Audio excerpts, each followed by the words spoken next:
Hey everyone, welcome to a very special crossover episode between Melanin MVP and Jason Bahamundi of the Everyday Athlete Podcast Network. I would say all the podcasts that he hosts, but I'm probably going to forget one. So I'm sure he'll mention it as we get started here, but this is a special crossover episode specifically for Global Running Day. So to all my runners out there, I hope you're listening to this while you're putting one foot in front of the other, and hopefully it calms you while you enjoy this beautiful Wednesday. Jason, thank you so much for joining me. Thanks for having me, Angela. I feel like this is Law & Order and Law & Order SVU, a little crossover. I love it. We're a family of brands here focusing on everyday athletes. We are everyday athletes ourselves, and Jason has been on a run tour recently.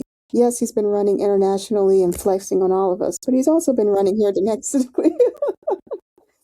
And has recently done the Pittsburgh Marathon and did a race in Salt Lake City. So Jason, do you want to give us a little race recap? How's it been going, traveling around, being awesome and meeting runners out in the wild? Yeah, so I will start with the story of how this Run Club tour got started, if you don't mind. So a year ago at the end of July, Santino Williams, who was our community manager, posted on Instagram that he just missed his goal for the San Francisco Marathon of going under 4 hours. And I messaged him immediately and I said, dude, if you want to go under 4 hours, I will run with you next year at the San Francisco Marathon. Let's make it happen. And from there, all of a sudden, a Run Club tour was announced. And so we're going to be visiting 6 cities over 7 months across the US. And we started at the Oakland Marathon at the end of March. And then in May, we were at the Pittsburgh Marathon at the start and Salt Lake City trail half marathon at the end of the month, just this past weekend.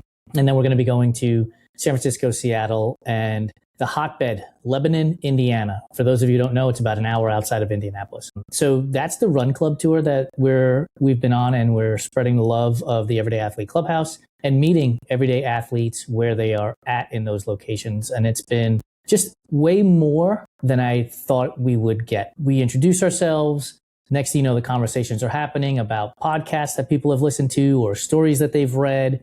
And it feels like going to the family cookout and meeting and seeing the cousin that you haven't seen in like 3 years and like nothing has changed, right? Even though these are complete strangers. So I've been blown away by the reception that we've gotten at these first 3 events, and I'm looking forward to the next 3. That's awesome. So I'm also catching you like right in the middle of the Run Club tour, which is really cool. So you can kind of like reflect on how the first 3 have gone and then still be excited about the next 3. So that's awesome. Yeah, so the first 3 have been amazing in terms of not just the people, but sometimes you pick a race sight unseen and you wish you hadn't picked that race. But so far, Oakland showed out. Oakland has about 11,000 athletes that run, and we got super lucky to connect with Lizzie, who is one of the founders of Hella Bay Running, which is an all-women's running club out in the Bay Area, along with Black Men Run Bay Area. And the best part is we get to see them again in San Francisco.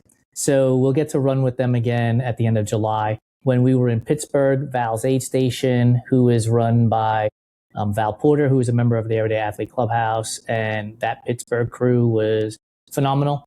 And then in Salt Lake City, I know the founder of the race, one of the 3 founders of the race, Josh Rosenthal, who is the head of Borderlands for anybody who is into trail running. It's a great podcast, great website. And I was able to connect with Josh and his other founders, as well as a couple of other people that helped put on the race, and then just the locals there. Which, by the way, if you are a sea-level athlete who doesn't run a lot of hills and mountains, and you go to Utah, which is at elevation, and you're running in the hills and mountains, be prepared to be humbled by the Utah trail running scene, because I thought I had a half-decent race, and I looked at the results, and I was really at the bottom of the list for all of the half marathoners. And I was shocked. I'll be honest with you. I was totally shocked. There's actually an interesting phenomenon that's been happening, more so to my knowledge. It's not necessarily a new thing with trail running, and I would say even gravel cycling, which is a lot of these events are like live streamed. And I mean like professionally live streamed, multiple cameras, like up to the minute updates on what's happening in the race. There's this like 200-mile trail race unsupported that a woman ran and like beat the previous time by like ridiculous amount. And it felt like the entire running community was like locked in to this race. Just as people have been locked into the Traco, which is a very popular gravel race out in Girona, Spain. And now here domestically in the US have been locked into Unbound, which to me just looks absolutely miserable. But it's in like middle of nowhere, Kansas, Emporia, Kansas. And people are just like tracking through mud, completely destroying like $10,000 bikes, like very interesting. But people are like locked in. And I must confess that I also watched the YouTube live stream. So I'm curious how you think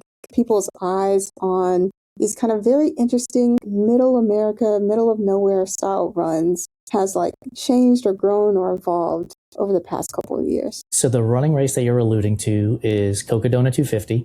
And I happen to be a alumni for that race. I did the race in the inaugural year of 2021. And it didn't have the pomp and circumstance that it has today. Because I remember asking my wife, Lori, like, how could you have followed a blue dot that was going at most 2 miles an hour most of the time? Like, I would have been bored to tears watching that, right? But through technology and satellite links and live coverage, it has gotten a lot better than it used to. And so I think what we'll see is more progression on that front. And speaking of Josh Rosenthal and Borderlands, he has been, quote unquote, vibe coding a new way to feature and live stream these events. Because Josh has one of those analytical minds where if he sees something, he starts asking questions almost immediately. And he's asking, what can we do better for these live streams? And so that question alone from that person tells me that we're just at the beginning of all of this stuff, where we'll see more coverage of a Cocodona 250 or a Tahoe 200, Moab 240. We'll see maybe Oregon 200, or like you mentioned, Unbound. We might see better coverage there, or Gravel Worlds, which also takes place in Omaha, Nebraska. Again, not necessarily the most populous place, big wide open dirt roads that probably make it difficult to have a live coverage. But I think that we'll probably see more and more of that, where you're going to have people stationed at different spots along the course where they can commentate, on who's coming through, what they look like, maybe get into the gear that they're operating in that moment, especially if it's in a gravel cycling. So I think we'll continue to see that evolve, which is great for the sport, because even if you don't get involved in the sport, you're going to be intrigued by the fact that a human is running 250 miles and doing it in 56 hours, which is what Rachel Entrekin did this past year at Cocodona and broke the record by 7 hours. In a previous episode on the Everyday Athlete Podcast Network, you spoke with Ashley Mateo of the Run Her magazine, spelled RUNHER magazine for people who are listening. And she obviously is a very big proponent of women runners of all levels, from everyday athletes to the pros. And she said some really offhanded things that probably sounded very like duh to her, but are also kind of like new to people who maybe haven't been tuned in, which is that women have statistically been running faster marathons than men, that women typically do endurance sports equal to or better than men. They're equal competitors who should get equal coverage in media.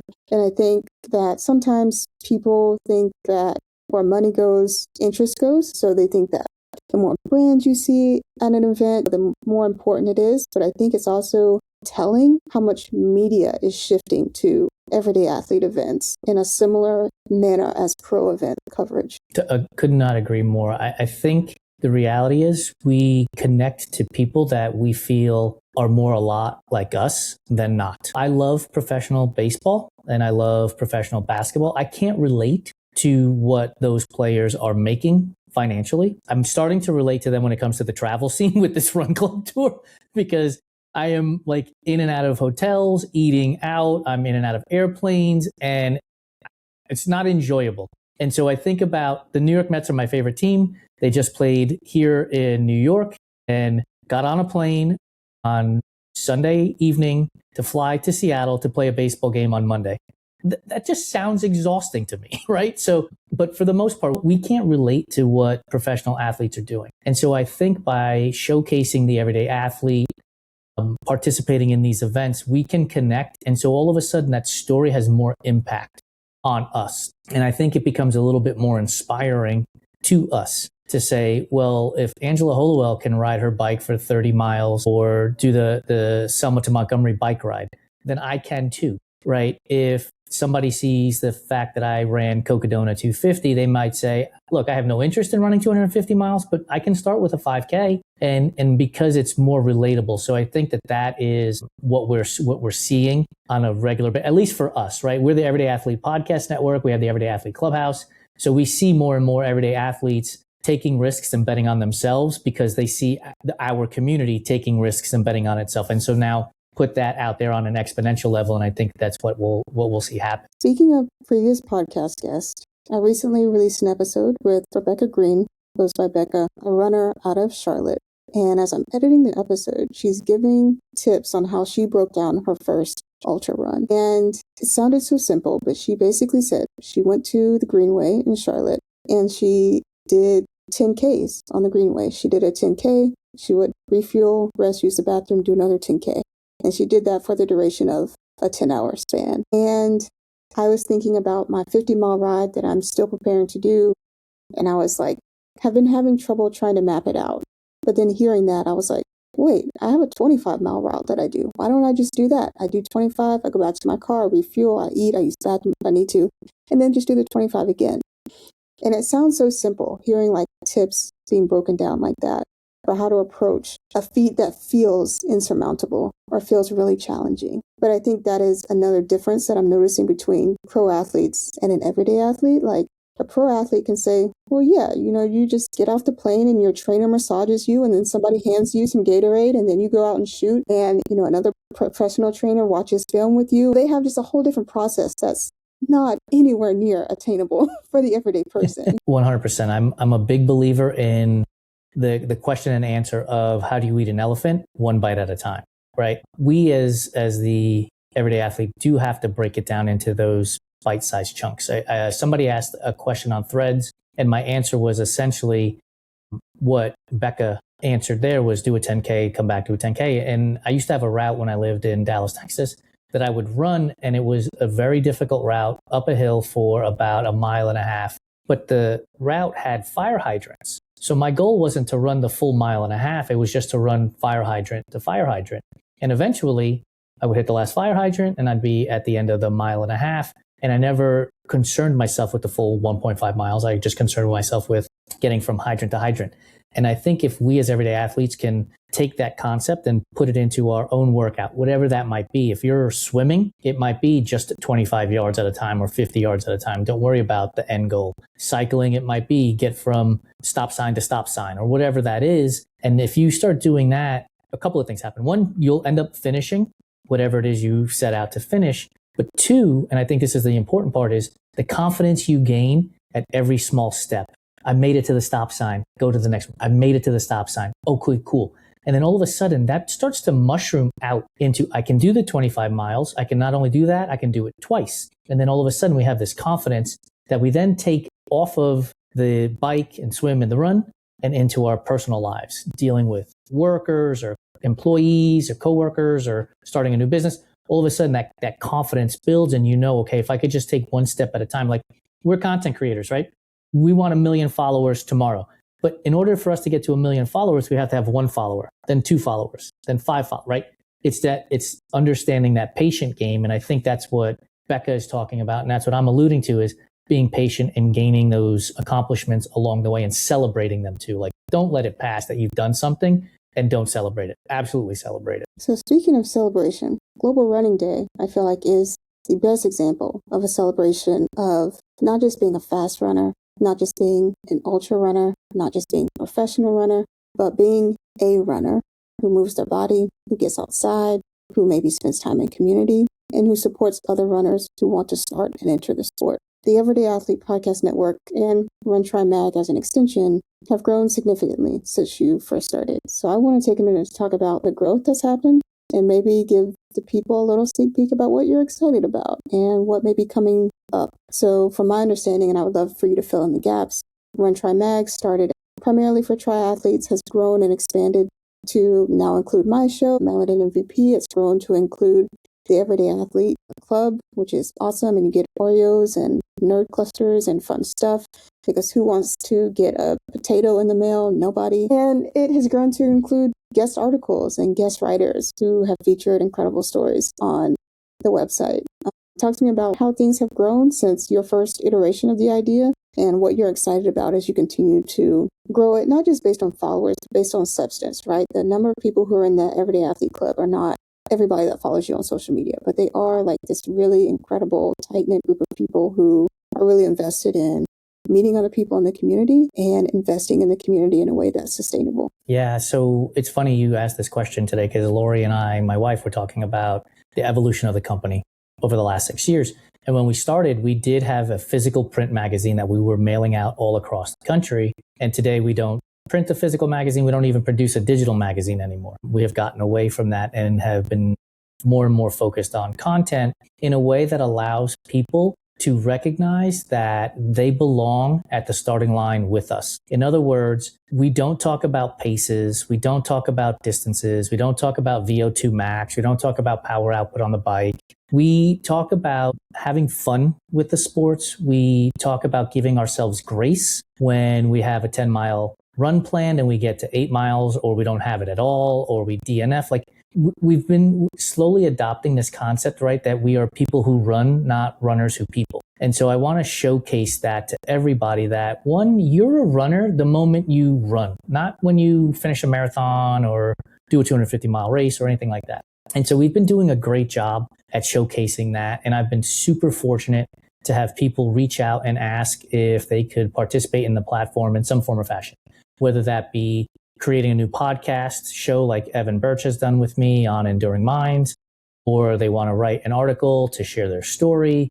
We've had a lot of different people reach out to us. And then the Everyday Athlete Clubhouse is an extension of that, because one of my biggest fears was that as a social platform, it would get so big that we couldn't respond to everybody.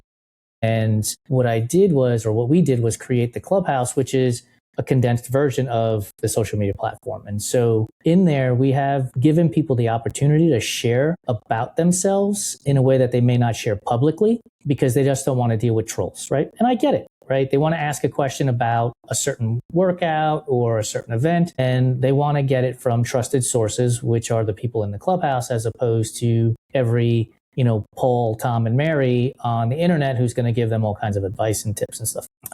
And so that's where we are today, as of this recording on June 1st.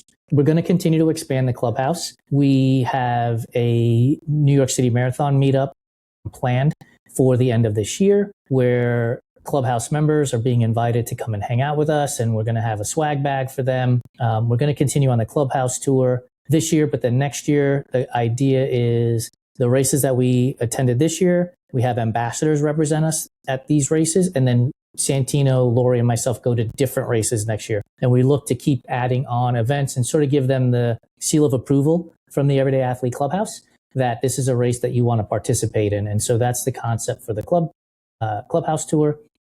We will and are currently partnered with Joe Harden on Odd Duck Running. And we currently have 2 events in Indiana, and we are looking at growth for that part of the business in 2 different locations across the country. So maybe 3 locations in 2027 for events for Odd Duck Running. We also own RTB Awards, which we make handcrafted, unique wooden medals for events, as well as unique commemorative plaques and things of that nature for individuals who want to have a commemorative moment for their event that they participated in. We'll make individual buckles for them that their race doesn't make for them if they want. So we have that going for us too. And so the idea is introduce people to RTB and then introduce them to the Clubhouse, tell them about the events that we're participating in and how they can get their story told through those events, leading up to being on a podcast if they so choose, and then cycling that back around by inviting somebody into the Clubhouse again, right? And so that's kind of the concept that we're looking to implement for the rest of this year and into the future. And so we have a lot of irons in the fire, but they're all exciting and they're all connected to each other, which makes it easier, shall we say, to be able to execute on them. I love that. That sounds awesome. And I'm excited to see how it grows and what events you guys add to the tour next year. We have a few already on the list. So it's Global Running Day and you're a cyclist. So what does Global Running Day mean to you, especially as a podcast host who interviews BIPOC female athletes who are runners, but they're also cyclists and swimmers and triathletes and other sports? As a cyclist, what does Global Running Day mean to you? So now it's my turn to do a throwback story.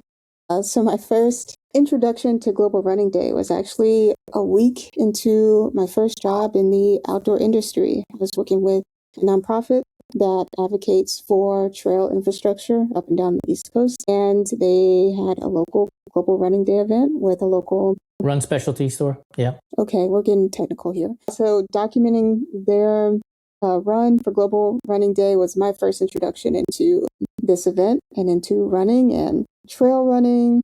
Especially trail infrastructure is so closely tied to cycling infrastructure. When you think about greenways, when you think about bike lanes and multi-use paths, those are kind of made in conjunction with each other. And they're made with cyclists, pedestrians, runners, people who are rolling and who want to be able to safely do those things without getting hit by a car, being on the roadway with cars, which is very stressful. Yes. So that was my first introduction to Global Running Day. And I think that connection between runners and cyclists and advocating for infrastructure for both of them has always been intertwined for me. So while I personally do not ever want to go for a run unless I'm being chased, I understand why people do it. And I may follow you on my bike with my camera, but that's as close as I get. And as I'm interviewing people on Melanin MVP, hearing their stories and hearing why they get into it, running isn't even the main thing. Running is an avenue for them to meet people. It's an avenue for them to see their community at a slower pace, where they can explore a storefront, where they can go hang out with their friends, where they can go get ice cream or a drink or a meal after the run and socialize and support local businesses. It's an avenue for them to have space to really advance their mental health and have, whether not working, whether not tending to someone else, whether they're really taking care of themselves, or in general, where they're just being out in nature and getting to have intentional time away from a screen. So running is great for the people that do it. I encourage that.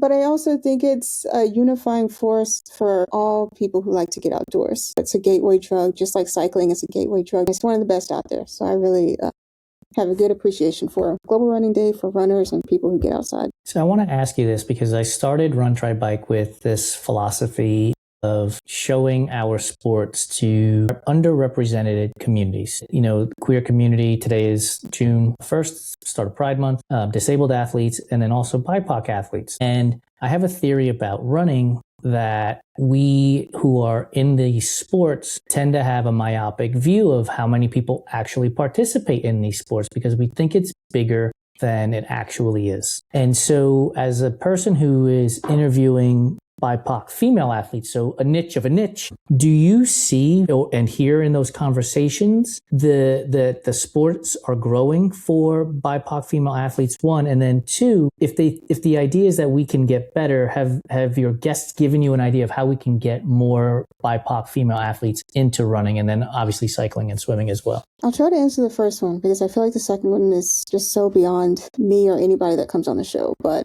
in terms of the first one, the conversations that I see people having when they are made aware that there's an affinity group near them, so Black women run, Black girls do bike, stuff like that, is that they feel instantly welcome and safe to ask questions. I go to a local bike ride here in Columbus, Georgia, called the Tuesday Night Ride with my local bike shop. And there have been a max of 5 Black riders at any given Tuesday Night Ride.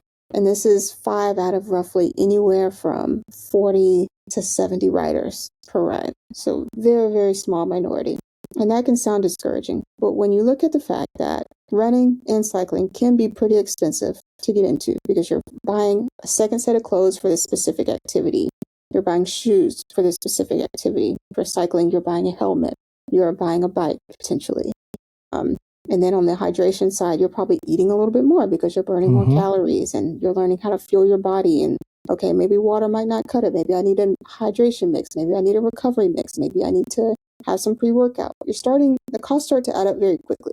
And what is accessible to a middle-aged person from the dominant or majority society is not the same as what is considered accessible or affordable or budget-friendly to someone who wants to get started. So the ability to ask questions without feeling like, okay, is this conversation going to cost me $10,000? I think that is becoming more and more easy for people to do. Like people are feeling a lot easier about saying, hey, I want to learn how to ride a bike. Start there. I want to learn how to ride a bike. I want to start riding more regularly. I have a bike. Where do I go ride? hey, I'm riding my bike and I'm noticing these things. Is this normal? Where do I go to check that out? Is this something I can learn how to fix myself? So I think the beautiful thing about community, the beautiful thing about what I'm hearing is that the more and more people participate, especially BIPOC people, the more and more people feel that this is a space for them. And I do think that it is growing in local communities. Rebecca, for example, she runs with Mad Miles Run Club, which if you've ever seen on social media, it looks absolutely chaotic. They have thousands of runners in Charlotte that show up for these rides. Atlanta Run Club, they partnered with Mad Miles to run from Atlanta to Charlotte. Absolutely insane type of stuff. Relay running. The Selma to Montgomery, they do a relay run. Ashley, whose episode is coming out and will be out by the time this episode releases, she participated in that relay run, had never participated in an organized event like that.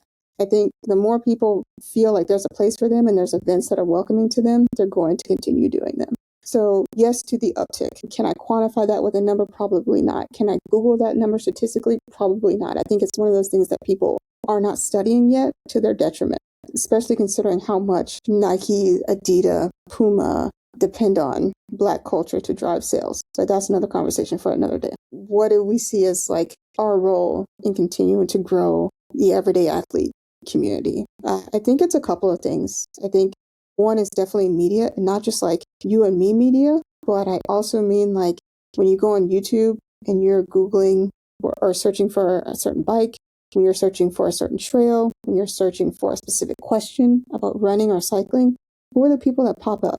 Do they look like you? Are they giving you advice that feels directed at you, that feels relatable to you, that resonates with you? Can we see more enhancements there? Can we see an increase of people who are documenting their journey and answering questions for people? When we think about everyday maintenance or how to find community, are those questions readily available for people as resources? I think with Melanin MVP, I'm trying to do that. I'm documenting all the watch parties that I find that are popping up on Threads. So if you're listening to this and you have a watch party in your city, please let me know. I'd love to add you so that it's easy for people to see, where do I hang out if I want to do this, if I want to watch a WNBA game or a women's soccer game or a women's hockey game, or who do I hang out with if I want to find a local group in my community? We have a database for that as well. I want to talk about watch parties in regards to the question you asked me about, are we going to see more people following these everyday athletes on these shows, right? Knowing that the people that we are going to see on a Cocodona live feed is not going to be Black athletes. They're not participating in these events at this point in time. If I said I want to have a watch party for the Tour de France, right? There is, and I can't remember his name, but he won the sprint jersey last year, is a Black athlete, but then 99% of the field is white. How do we get BIPOC everyday athletes to watch those events, even though they're not going to see somebody that looks like them, so that we can then start to sort of wet their beak into this idea like, oh, wow, humans can do this and I'm human. So now maybe I can be the trendsetter to break the mold and be the first BIPOC athlete to do X or Y or Z. I love this question, and I actually do have an answer for this question. So in America, what is really popular and where I've actually seen a really good number of Black athletes participating is actually crit races. So crit races would be the equivalent of maybe an everyday athlete participating in an indoor track event, because they're essentially going around a circle in a course. But Legion out of LA is a Black-led cycling group. There are a couple of YouTubers who are in the crit scene. There's now a professional Black woman in the crit scene. There's a couple, but definitely one that's pretty prominent. We have one coming up on the show, wink, wink, hint, hint. That is a former crit racer. She's a Black woman out of Philadelphia. So crit racing seems to be very popular. Is it what most people are going to be doing when they get on a bike? Probably not. But it's exciting. It gets the blood pumping. And I think it would get people excited to watch cycling, get into cycling. And I definitely think watch parties can be hosted around that. Because some people you can go and you can just watch in your local community. I mean, there was one in Winston-Salem that looked like it had a really great time. Philadelphia, of course. And there are other great crit races around the U.S. in smaller cities where people can go and hang out. So I think crit races are probably going to be the entry point for a lot of watch parties for everyday cycling. We should introduce what crit cycling is to the audience. For those of you who don't know, crit cycling is typically on a single speed bike, meaning you don't have gears. So you are going as hard as you possibly can for as fast as you can. It depends on the course, but it's typically anywhere between a quarter and a half mile loop, and you are riding bumper to bumper. So your wheels are practically touching the rider's wheels in front of you. And so there's a lot of trust that has to happen in a crit race. You have to trust that the person in front of you knows what they're doing. Otherwise, it will take out the field, and it will absolutely get the blood pumping of not just the people participating, but the audience that is watching it. I've had the good fortune of having lived in Texas, and I've gone to Tulsa Tough, which is in Tulsa, Oklahoma. And I think it's happening real soon here in the month of June, actually, where they have a long bike ride, but they also have a crit day. And so you can go watch the crit race there, which is exciting. And then in McKinney, Texas, they have Beat the Bricks. And it was around McKinney, Texas, crit cycling race, which I am too scared to participate in. I will tell you flat out, like, I like my teeth in my mouth, and I don't know that I trust the cyclist in front of me that much to keep the rubber side down. And so I will stand on the sideline cheering. I do want to say that I do associate crit racing with crashes. So again, probably not what everybody's going to want to do, which is wreck a bike. But I do think it's exciting. I think there's infrastructure there for media to really have live streams of these events. I think a lot of Black cyclists, men and women, participate in those type of events. So I think in terms of getting people to whet their appetite a little bit, crit racing is probably where they will start. Yeah, go to YouTube and check out Red Hook Brooklyn. You'll find the Red Hook crit racing scene out there where they do a phenomenal job of actually covering the race itself, almost like ESPN would cover it. And that will absolutely get you involved in the idea of, okay, I don't want to do this, but I can get on a bike and go ride for sure. Yes. So yeah, I think media, getting people involved. I think another thing is just the nature by which run clubs and local bike shops do weekly rides, how they're structured, I think does invite people into this space. I was actually talking with the owner of my local bike shop who was asking me these questions. How do I get more Black people, more women involved? And I said, well, one thing I'm noticing is that of the Black people who come, myself included, they either start in C group, which is kind of the slower pace, party pace, talkable pace group, or they're in A pace. So they're probably former athletes who now have a job, who can afford, an expensive race bike, and who compete not to be social, but they come out to these weekly rides to really get a good workout in. So you have these two ends of the spectrum. There's not as many people who are coming in with a bike and a decent fitness level who are kind of in that B group pace, that 13 to 17-ish miles per hour, depending on where you are and what group is, that are really just more diverse, which I think is interesting because that is the biggest group of every bike ride that I've been to for a local bike shop. When I went to the gravel ride in Auburn, the B group was the biggest group. So ideally, that would be the place where most people would aggregate, but that's not what I'm seeing in terms of diversity, the local bike rides. So I think there's a couple of different options here, right? Which is, I think it would be really, really good, especially from what I'm seeing on threads and the conversations I'm having with people, to pair a slower paced bike ride with a bike maintenance workshop of some kind every week. So not only are people coming and learning how to ride their bike and riding consistently with a group, but they're also learning how to do bike maintenance and feeling really good about that. I think that's number one. You get people out of the house for two reasons, one stone. Awesome. The other half of this is if you are going to have people who are riding a little bit faster, and this is also happening after work. This is a 6 p.m. ride. The one in Auburn is like a 6 or 7 p.m. ride. A Saturday morning group, an early morning group is also a good idea for people who may be a little bit more tied up during the week. So accessible time frames for people, or even a lunch ride, depending on where you are, if that works well and you're in like a central location. So having accessibility around the time, I think evening is presumed to be the best time, but for people who, let's say you're a woman, you may have a kid, you may have responsibilities that just make it hard for you to get out on a weeknight, but maybe on a Saturday or a Sunday, you could do that much easier. And on some level, again, for women too, having a women's only ride and a women's only group, women of color only group is important for a couple of reasons. Let's say I can come out, one of my first questions that I had when I started wearing what I like to call diaper shorts, which are bike shorts, was like, okay, I'm supposed to wear this skin to skin. What do I do if I'm on my period? I'm not going to ask a grown man that. I'm probably going to ask another woman. So while we would love to say that, well, if women are equal, they should be treated equal, they should just come out to a co-ed bike ride. Okay, cool. Well, you can tell me what to do with my pad the next time I have a period, and we can enjoy the lovely awkward silence that follows for the next 20 miles. Well, that's never going to happen.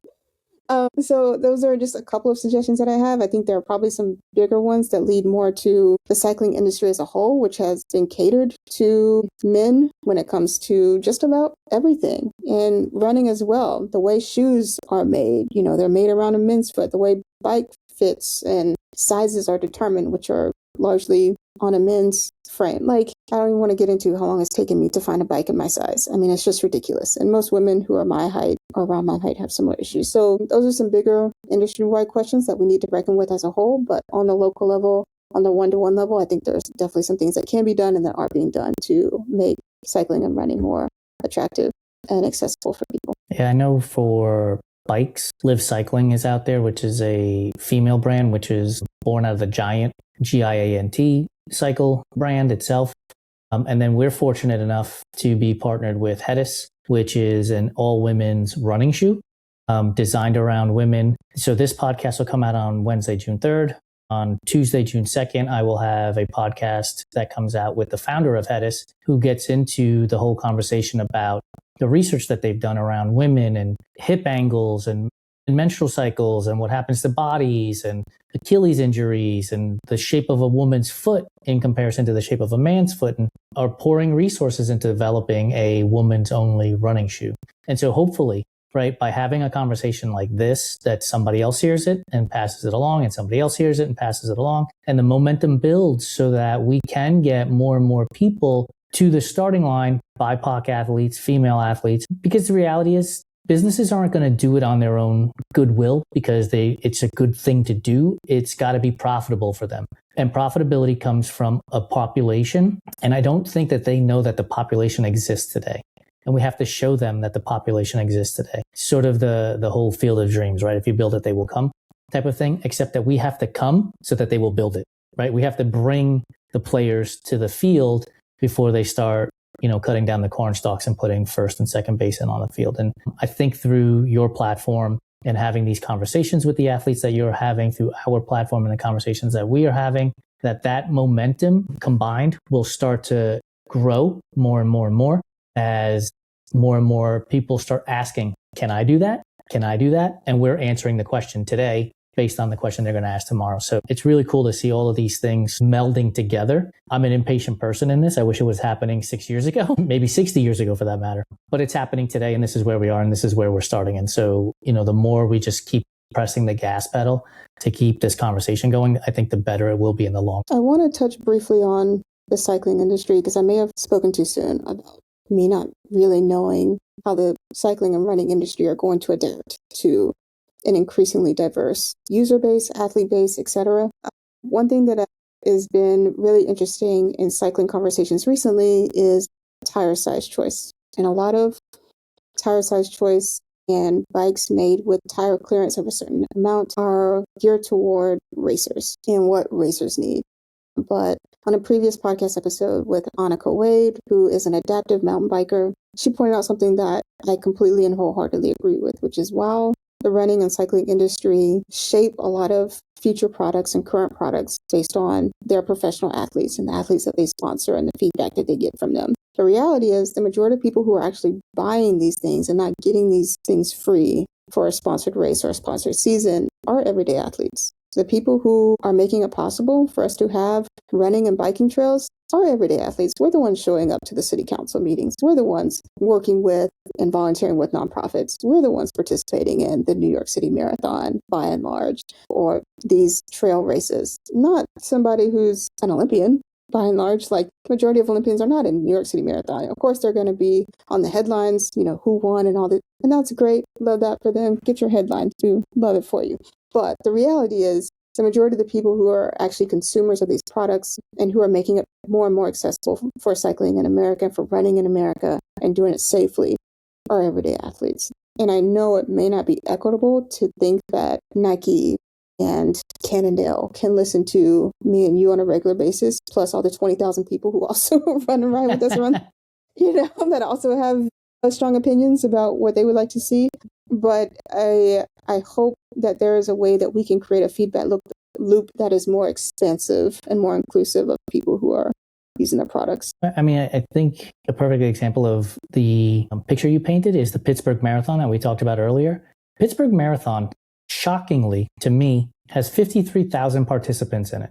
It's as big as other world majors, right? But you're not drawing the elite of the elite field to the Pittsburgh Marathon. So to your point, the vast majority of the people running in that Pittsburgh Marathon Festival, it's a half marathon. I think they have a 10K or something else, and then like a kids fun run, are everyday athletes, right? Though that's the place that a Nike could go to and have conversations with a number of people that are walking around at the expo, that are at the finish line, who are the everyday athletes, who are buying their shoes on a regular basis to help pad their bottom line, and other shoe companies too. I get that the pomp and circumstance and the glitz and the glamour is going to come from London, New York, Chicago, or from some of the larger trail races that UTMB has over in France. I get it. It's a great bang for your buck when it comes to marketing, but other opportunities exist. And I would encourage the R&D folks from those companies to go to I don't want to say a tier 2 race, because these races are put on very well, but the race that just doesn't get the notoriety globally that some of these other races do, and talk to the athletes that are participating in it. What do you like about this shoe? What do you dislike about this shoe? Would you buy this colorway or whatever it might be? And that's real world, primary source information that you can build your business on. I think an example of a company that does this really well in the running space is Tracksmith. I think they are very singular in the type of runner that they want to attract and support and uplift. They have been very prominent in bandit running as well, a little bit to that extent. Very prominent, and when they show up for races and marathons, from what I can tell, it's not just, well, we showed up to support these athletes that we sponsor. It's also like we want to build a community space so that we're welcoming other people into our brand and into our story. And I think their marketing shows that. They're very diverse in their marketing. Tracksmith is, Bandit Running is. And I think they build products that genuine people who don't look like they're glistening in the sunshine when they cross the finish line. Most of us look like a hot mess when we get through that distance, regardless of what that distance is. Where do you ask me where I see the future of RTB and the Everyday Athlete Clubhouse podcast network is? What is Melanin MVP? Like, you and I started talking at least 2 years ago now, and I have seen great strides. I love getting random text messages in the middle of the day. You have no idea how happy they make me. So I've seen leaps and bounds growth from you as it is, but I know this isn't the finish line for you. So what is the next step in the evolution of Melanin MVP look like for you? Yeah, we started talking when Melanin MVP was a few articles on Substack. We hadn't even launched the podcast yet. And I just want to start off by saying, not to grease the wheels here, but I think Melanin MVP would not be where it is without being a part of the Everyday Athlete Podcast Network. Being able to talk with you and Santino about ideas that I have for Melanin MVP and really learn from what you guys are doing has really helped Melanin MVP grow.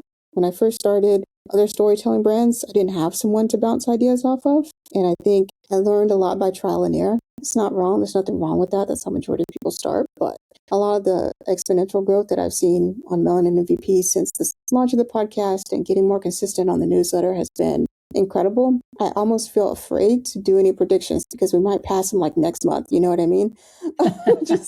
Which is great on paper, but a little bit scary because if you don't plan so far ahead, it's like, okay, what do I do next? And that has happened to me quite a few times. I'm like, crap, okay, cool. We have this incredible interest on the show. What am I supposed to do with all these people? I can't interview 30 people in the next month. That's just unsustainable for me. So trying to balance the opportunities that are ahead of us and with my capacity as a creator and wanting to be a good steward of the stories that people share with me. Because like you said, people are sharing raw, real, unfiltered stories that they have likely not shared before. A big difference between Melanin MVP and my first podcast, Honey and Hustle, is focused on local business leaders. They've probably been interviewed by their local news station. They've probably been interviewed by a business magazine. They've probably been interviewed by a social influencer. So they're used to being in front of the camera. Everyday athletes, this may be their first interview talking with someone. So it's a much different experience.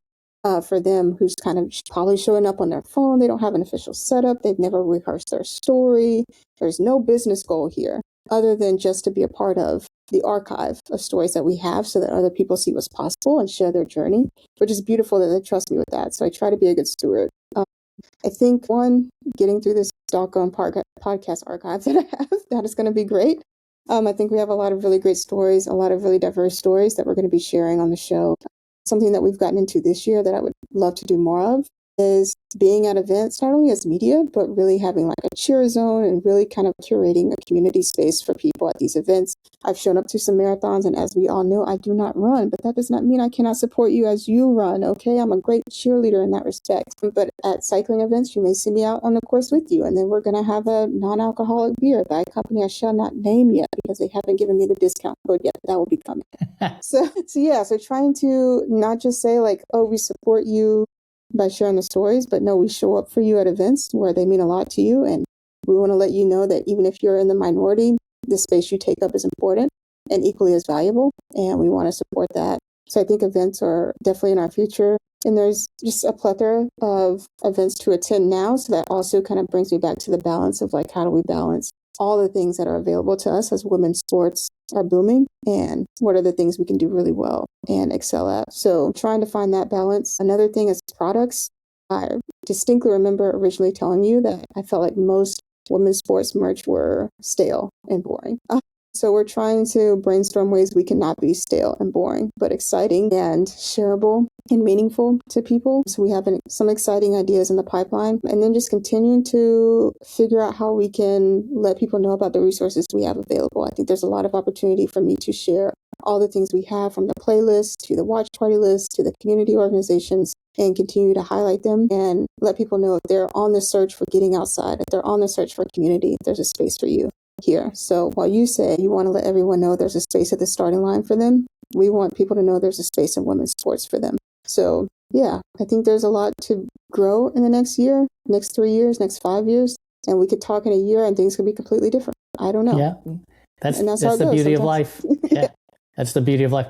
I will say, when you first said I'm afraid of the success, the Samuel L. Jackson as Coach Carter speech popped right into my head.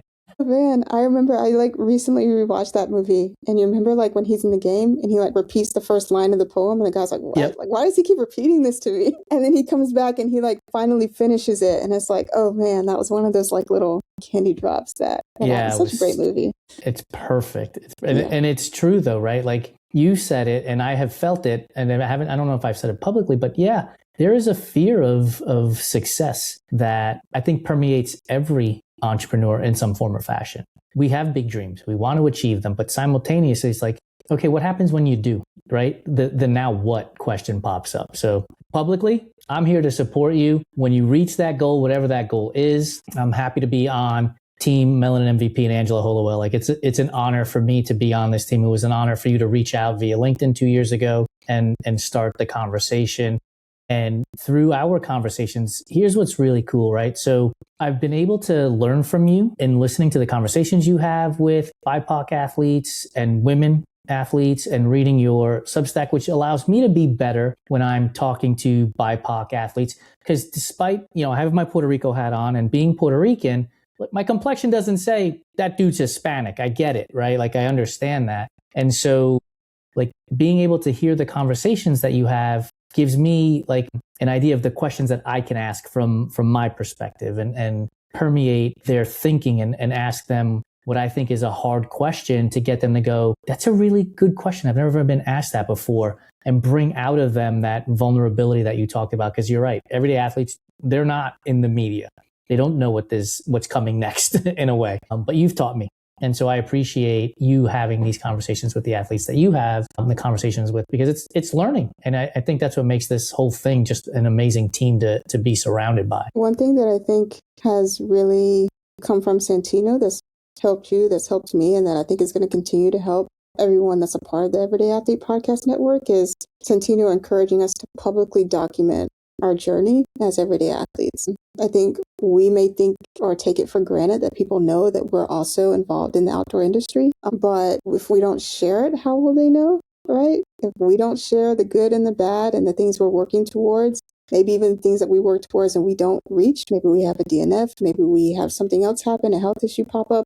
If they don't know that that's a normal part of the process of trying to be active on a regular basis, how will they know that this is for them? And you've definitely encouraged me to document my cycling journey, and I need to do a better job of that, and we'll do a better job of that.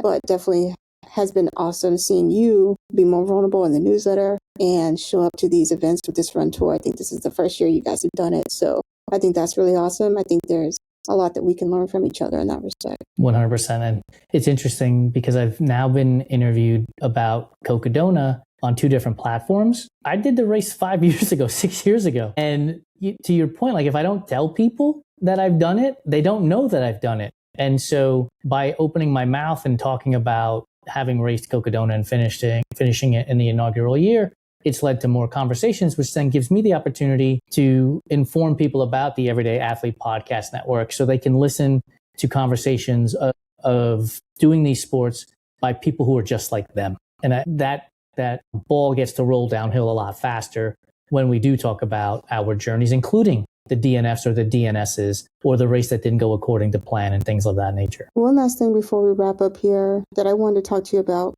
because I know we've discussed it privately, but I think it's worth discussing publicly because not only have I experienced it, and I know that you've experienced it as well, but I'm also seeing an influx of women in sports who are either like Ashley, who has an original publication, or they're the host of a watch party that's trying to get that off the ground, or they're someone who has recently started an affinity group in their local community that's trying to build that and grow that.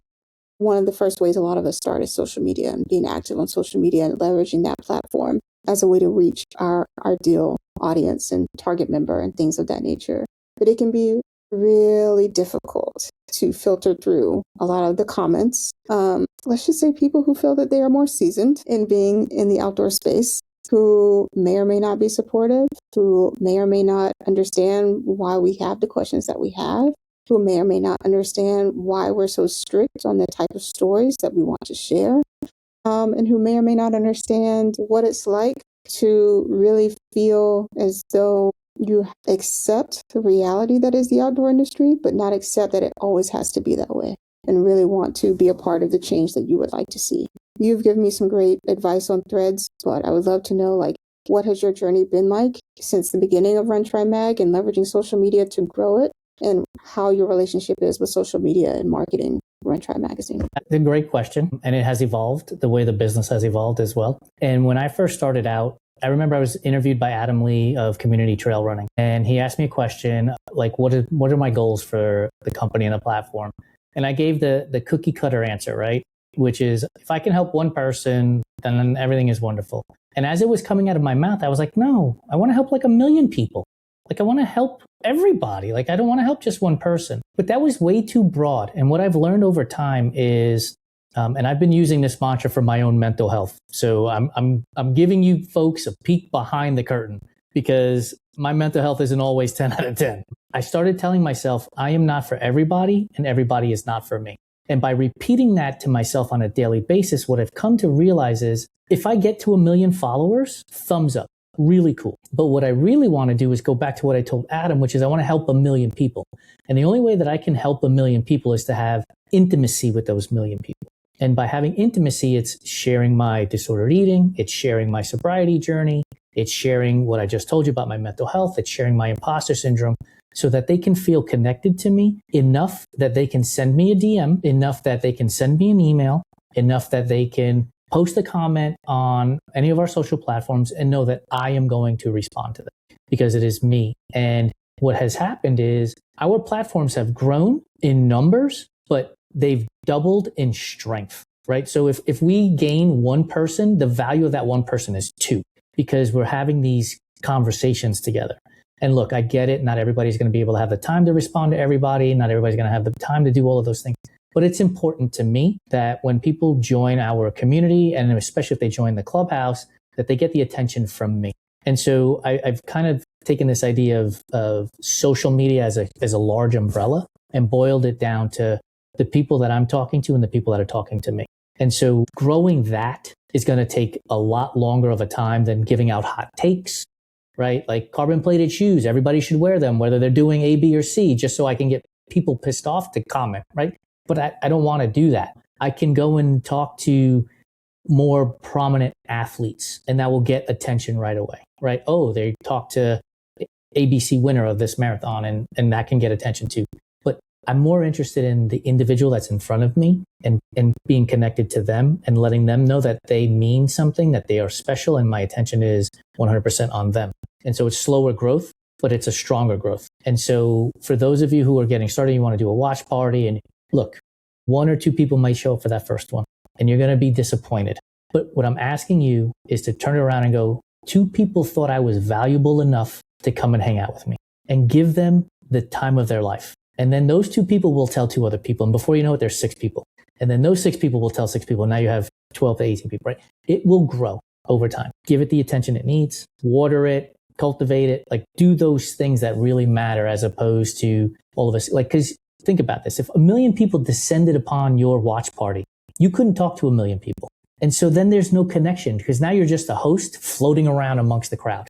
You're just one of. But if you have 2 people, 5 people, 10 people, now you're a part of the community. And that's really what you want. You want to have the community and have them have their back because you've got theirs. That's my advice. Like, support the people that are supporting you. I feel like there's always this like back and forth between like having a big follower count that attracts a brand versus having a very niche but engaged and potentially smaller subscriber count, follower count, community member count, whatever you want to call it, that maybe a brand says, well, I can't do just this one because economically it doesn't make sense. We're not reaching enough people. But the reality is you could reach a higher quality of people who are trusting your recommendation and association with this brand versus someone who has 1 million followers and maybe the same amount of people trust, right? Because the affinity and the relationship is not as strong. And I know that that's a hard pill to swallow right now, considering that like the vibes in the economy are not great and people are feeling the pinch of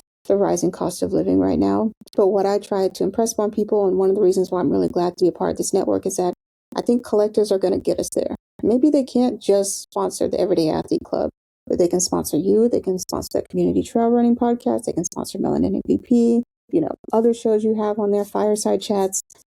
But like all the different shows on the network, then it makes sense. And I think that's a better conversation. Like a lot of watch parties and outdoor groups, obviously they're locally based, so they're working seemingly in silos. But I think there's even an opportunity there for people to work across different local markets to gain sponsors that are beneficial for their community members. And I will put this out there too, right? It's a perspective thing. We just signed a new account. We'll probably be announcing it in the next week or so. We're having a creative meeting tomorrow with the client, and they decided to sponsor us and this run club tour for the last 3 stops because of the trust that we have with our community. It's not that we have 15, 30, 45,000 followers. It's the amount of trust that we have within our community, which is evidenced by the number of comments that we have on our posts. It's evidenced by the number of shares and the reposts. And so this brand is coming along with us for the rest of this year. And I say this from a perspective angle. Their money is as green as Nike's, right? So while you might want to get Nike as a client, that doesn't mean that the smaller brand doesn't have the same cash as a Nike. And you're going to have a more intimate relationship with that smaller brand, that it becomes a true partnership. And that's what I look for, as opposed to Nike just leasing our audience, right? I don't know that Nike does that. I have no idea how they run their business. But my feeling is if Nike came to us, it would be just to lease our audience and not because of the connections that we have. Whereas this brand is coming along because we have connections with our people. So I would give that advice to those who are looking to start their watch parties and are looking for brand partners to sponsor those watch parties. Like, develop that trust with your community, and then that becomes the selling point to the brand partner. I totally agree. And I think that's a great note to end on. I think we had a great time. I had a blast. This was so much fun. We need to do this more often.